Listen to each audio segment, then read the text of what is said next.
네, 이제 빈서판 2부입니다. 그래서 3장부터 더 이야기할 건데, 우선 3장은 이제 마음과 물질 사이의 벽을 이렇게 말을 하고 있는데요.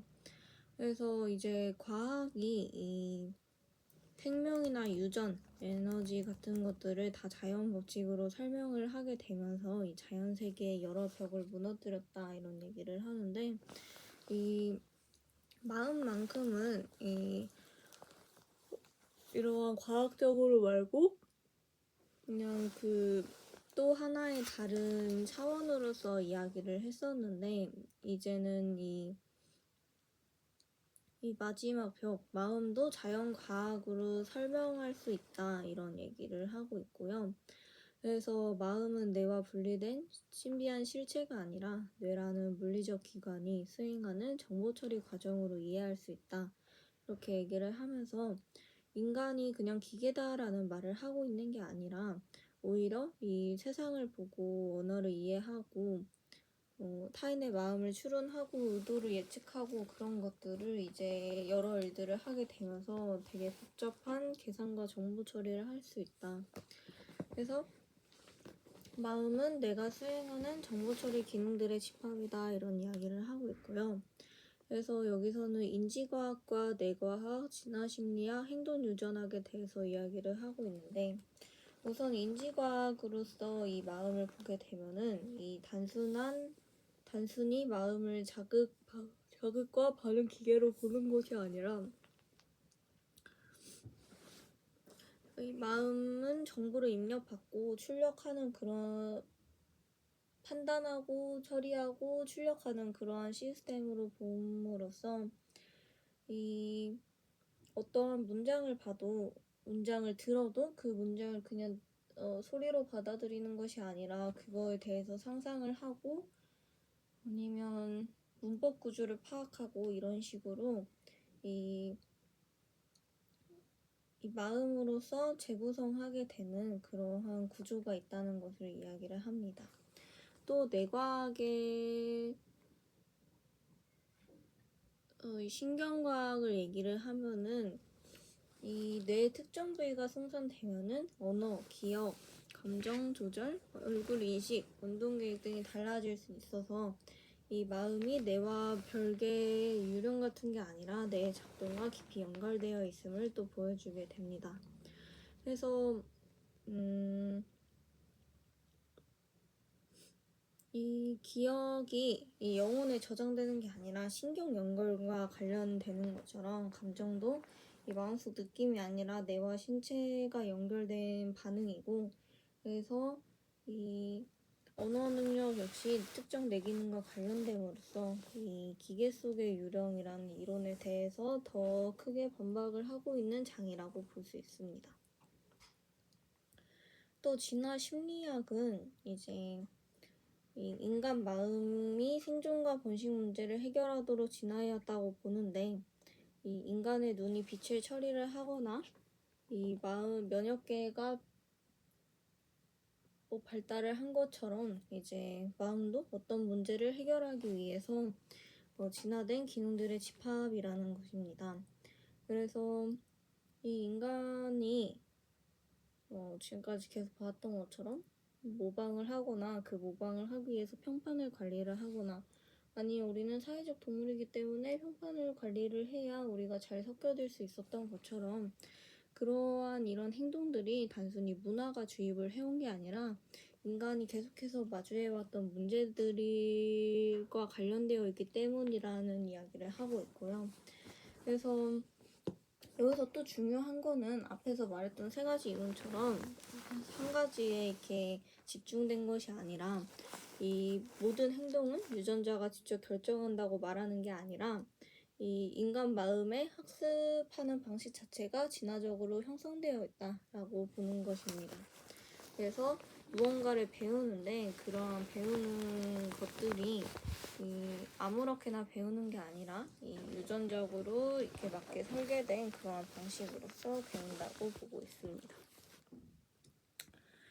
이제 또 행동유전학을 보게 되면은, 행동유전학, 사람 사이 간의 차이에 유전적 요인이 어느 정도 영향을 주는지를 연구를 하게 되는데, 그래서 쌍둥이 연구나 입양아 연구 등이 대표적이고, 그래서 이러한 연구들을 통해서는 이 부모의 양육이나 사회 환경만으로는 설명되지 않는 것들을 보여주고 있고, 근데 이것 또한 이제 유전자가 모든 것을 결정을 한다는 게 아니라 이 사람과 사람 사이 간의 이 차이를 이야기를 할 때 유전적 요인을 배제할 수 없다는 것을 이야기를 하고 있습니다. 그래서 이런 한 점에서는 빈섭함과 또 밀접한 연관이 있는데, 인간이 정말 빈섭한이라면 비슷한 환경에서 자란 사람들은 매우 비슷해져야 되고, 다른 유전자를 가진 사람이라면 환경이 같은 곳에 놓여도 같은 결과가 나와야 한다면서 이제 빈섭한을 잘 비판하고 있는 장이라고 볼 수 있죠. 그래서 이 3장에서는 이 본성에 대해서 집중을 해야 되지만, 인간이 유전자에 의해서 완전히 결정이 되는 것은 아니고, 이 본성을 인정하면은 결정론이 되지는 않는다. 그러한 점을 유의해야 된다고 말하고 있습니다. 그래서 이제 4장으로 가게 되면은 문화에 대해서 이야기를 하고 있는데, 이 4장은 이제 문화와 인간 본성 간의 관계에 대해서 이야기를 하고 있고, 그래서 문화는 인간 본성과 반대되는 것이 아니다. 인간 본성 위에서 작동하는 결과물이다. 이러한 이야기를 하고 있습니다. 그래서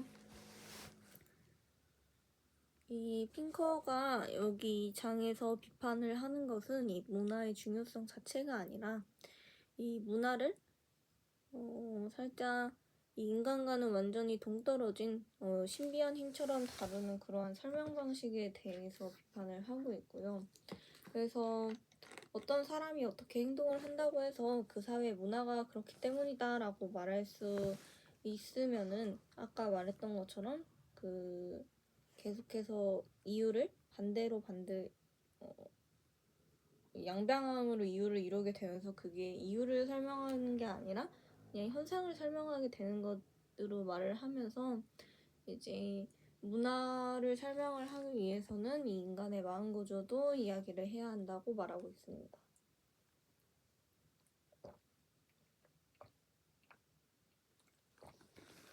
그래서 이 문화가 작동하려면 필요한 마음의 능력을 이제 5개 정도로 이야기를 하고 있는데, 모방 능력이 필요하고, 언어 능력이 필요하고, 마음이 필요하고, 기억과 분류, 그리고 도덕 감정과 사회적 감정이 필요하다고 이야기를 하고 있습니다.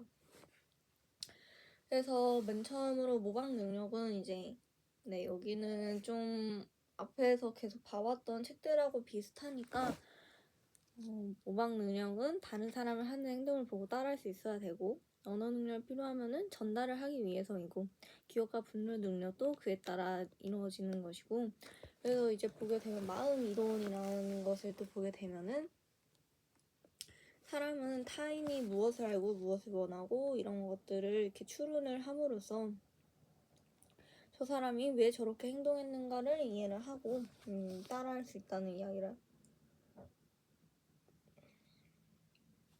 하고 있고요. 그리고 도덕 감정과 사회적 감정이 필요하다 해서 이 수치심 등이나 자부심, 욕구 같은 감정이 있어야 이 규범이 힘을 가지기 때문에 이 앞에서 말한 문화와 관련된 것들을 뒷받침하는 그런 역할을 하고 있습니다. 그래서 이제 중요한 것은 이러한 문화를 이루기 위해서는 이런 감정들이 필요가 하고, 근데 그럼에도 이 문화가 다양하다는 사실이 인간 본성을 부정하지는 않는다라는 것이 중요한데, 그래서 언어를 통해서 들게 되면은 물론 우리의 언어들이 다 다르지만 그 언어들이 갖고 있는 특성은 보편적이기도 하고, 음식 문화도 우리가 다양한 것들을 먹고 다양한 것들을 배척을 하지만 그 음식들 간의 이 관계는 거의 보편적이기 때문에 이 문화적 차이가 인간의 본성이 없다는 것이 아니라 이 인간 본성이 있기 때문에 문화적 차이도 되게 비례적으로 나타난다. 일정하게 나타난다. 이러한 얘기를 할 수 있다는 것이죠. 그래서 이러한 점 때문에 문화로서만 이 사람들의 행동을 이야기를 하는 것은 이 설명 방식에는 한계가 있고, 이 문화는 중요하지만 이 문화 또한 인간의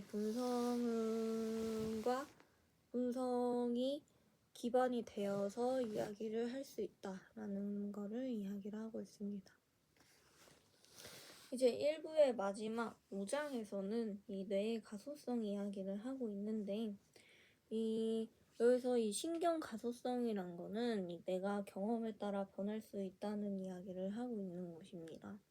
그래서 이 뇌가 변할 수 있는데 이러한 것이 내가 아무 방향으로 변할 수 있는 것은 아니기 때문에 이 가소성과 무한한 유연성은 다르다, 이러한 이야기를 하고 있고요. 그래서 뇌의 가소성이 내가 아무 구조 없이 태어난다는 게 아니라 이 구조를 가진 시스템이 이 경험에 맞게 조정되는 능력이다라고 해석을 해야 한다고 이야기를 하고 있습니다. 그래서 계속해서 말하지만 또 유전자가 모든 것을 지정하지는 않아서 이 인간 본성을 말한다고 해서 이 모든 행동을 하나하나 써놓았다는 것이 아니라 이 기본 규칙 등을 관여를 하는 것으로서 이제 여기서 비유가 또 나오는데, 소설 원고가 아니라 소설을 쓸 수 있는 펜, 원고지를 뜻하는 것에 가깝다. 그래서 유전적 영향과 학습은 반대가 아니다, 이런 얘기를 하고 있습니다. 그래서 뇌는 태어날 때 완성돼 있지 않고 무질서하게 시작하는 것이 아니니까 이 뇌가 경험에 의해 바뀐다는 것과 내가 bin섭한다라는 말은 구분을 해서 써야 하고, 그래서 경험은 뇌를 만들기보다는 이미 방향성을 가진 발달 과정을 조정한다 라고 보는 것이 맞다는 거죠. 그래서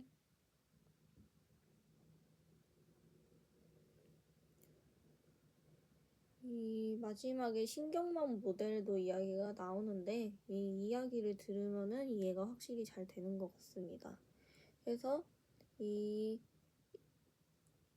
신경망 모델도 데이터를 통해 학습을 하지만 아무 구조가 없는 것이 아니라 어떠한 방식이 있어야 그 데이터가 들어와도 이 무엇을 어떻게 배워야 하는지 알 수 있기 때문에 인간의 마음도 이 구조가 없는 것이 아니라 학습 장치, 그러니까 본성으로서 이루어진 그 기본 구조가 있고 그것에 해당하게 처리를 한다라는 것을 볼 수 있습니다.